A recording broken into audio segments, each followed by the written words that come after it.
ফের ভিসা নিয়ে কঠোর অবস্থানে কানাডা। দেশটির প্রশাসন নতুন একটি ভিসা নীতি গ্রহণ করেছে, যাতে ভারতীয়দের ভিসা বাতিল হওয়ার আশঙ্কা তৈরি হয়েছে। খালিস্তানি বিতর্কের পর ভারত এবং কানাডার মধ্যে সম্পর্কের উত্তপ্ত পারদ প্রভাব ফেলছে দেশটির অভিবাসন নীতির উপর। বর্তমানে কানাডায় প্রায় 4,27,000 ভারতীয় শিক্ষার্থী অধ্যয়নরত। কানাডার নতুন অভিবাসন নীতির কারণে অনিশ্চিত ভবিষ্যতের দিকে হাঁটছেন তারা।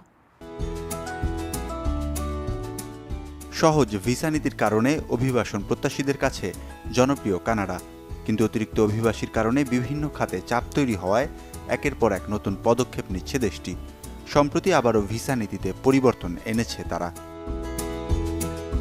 নতুন নীতিতে দেশটির সীমান্ত কর্মকর্তাদের দেওয়া হয়েছে ভিসা বাতিল ও পরিবর্তন করার ক্ষমতা। নীতি অনুযায়ী সীমান্ত কর্মকর্তারা বাতিল করতে পারবেন শিক্ষার্থী ভিসা ও কাজের অনুমোদনও।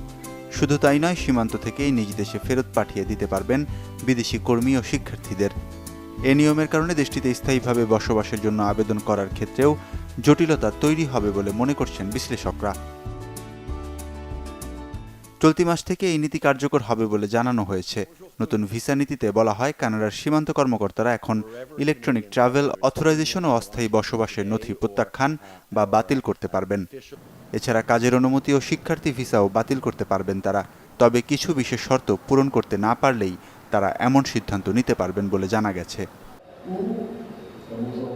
এর মধ্যে একটি গুরুত্বপূর্ণ শর্ত হলো, যদি একজন কর্মকর্তার মনে হয় সংশ্লিষ্ট ব্যক্তি ভিসার মেয়াদ শেষ হওয়ার পরও কানাডা ছাড়বেন না, তবে তারা সেই ব্যক্তির ভিসা প্রত্যাখ্যান বা বাতিল করতে পারেন।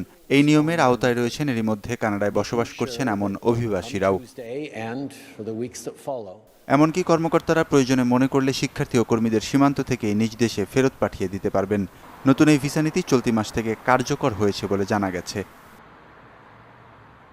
বিশ্লেষকরা বলছেন, এই নিয়মের কারণে অনিশ্চয়তা তৈরি হয়েছে অভিবাসীদের মধ্যে।